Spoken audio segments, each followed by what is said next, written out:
Hi, I'm Holly Regan. I'm the Content Marketing Manager at Wowza Media Systems.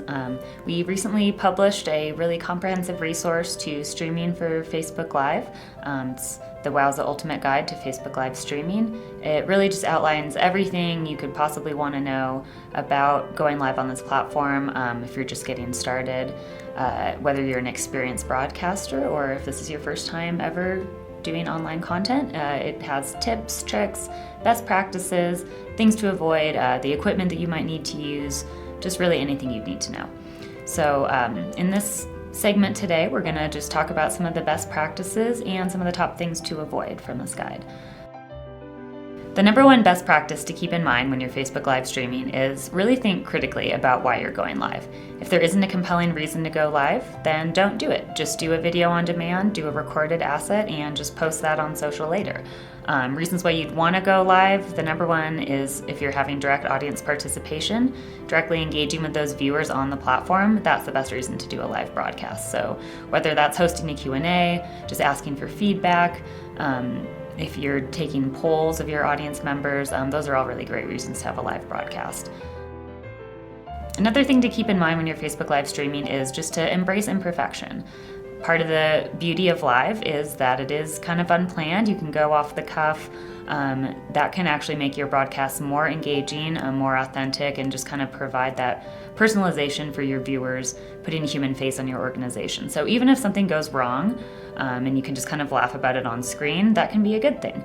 Unless the thing that goes wrong is your actual stream failing, buffering, or having some kind of quality issue, those are things you don't want. That's not probably going to help you, but if it's just, something kind of real that's happening, just go with it. Another thing you want to make sure to do on Facebook Live is to schedule and promote your live broadcasts. So there is functionality within the platform where you can actually schedule a certain time when you're going to go on the air. You can share that with your followers so that they can make sure to tune in on time. That way, once you start right from the get-go, you can have a really good audience there assembled already. There's even a pre-show lobby that when you schedule a broadcast, Facebook will create so that your followers can get online before you start and begin to interact amongst themselves, which really can help build engagement once you actually start your stream. Facebook automatically records all of your live streams as recorded assets, video on demand that you can use in future posts. You can post them on your website. There's all kinds of ways you can promote that content afterwards, continue to kind of build engagement and interest for that content over time, even after the live broadcast has ended. Another thing you want to make sure you do is analyze the results of your live streams. So creating this content is great, but if you don't know how it's being received by people, it may not be very helpful for your marketing strategy. So through Page Insights, there's lots of analytics and metrics that you can track. You can see which videos are performing well, see what people like, see what doesn't resonate as well, and just do more of what's working. So common mistakes to avoid, we'll just run through a few of these as well. One thing you don't want to do is start with dead air. Sometimes it can be hard to tell exactly when you're actually live. Because there can be kind of a delay between, when you hit that button and when you actually start streaming.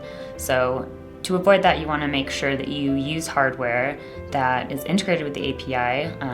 Our Clearcaster appliance has a built-in countdown clock, for example, and that is frame accurate. It will cue the exact moment you're on the air so that you don't start your live streams by, twiddling your thumbs or having some awkward banter, with the people who are off screen.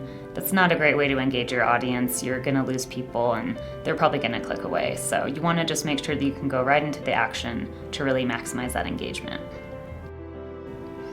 Another thing you don't want to do is go live from your mobile phone. If you're trying to really use Facebook to build a marketing strategy, to build your reputation, you want to have professional looking broadcasts. That means you need to use high quality equipment, high-end cameras, studio lighting, studio sound. If you really want to be professional, and you also would want to use a Facebook Live encoder, again like the Clearcaster appliance, which can really just deliver that high quality stream to the platform, ensure the best picture quality, ensure maximum reliability so you don't get those drops or buffers in your stream. That's going to be the best way to really be professional. But no matter what your budget is, there is a workflow you can build that'll work for you. So even if you're at more of an entry level, you don't have the budget for a full studio, there's still consumer or prosumer equipment that you can use to kind of build a workflow that's going to work for your budget and still help you achieve your goals. So in that ultimate guide, we have a few sample workflows that you can go through at any level, whether you're just starting out or whether you have a full studio with a master control room. And finally, the thing you definitely don't want to do on Facebook is forget that your live audience is there. You want to interact with them. Part of the goal of Facebook is to have a conversation with people, so talk to them directly. Call people out by name, even in the comments. When they're submitting responses to you, you can speak directly to those viewers. That's a great way to just, again, build personalization, really just drive that engagement one-to-one with people. That's part of the beauty of Facebook, is there's actual people there that you can talk to, so don't forget that they're there. And those are all the tips and tricks that we have for now, but again, just please feel free to visit our blog, download that ultimate guide. It's really going to provide you everything you need to know. So good luck streaming.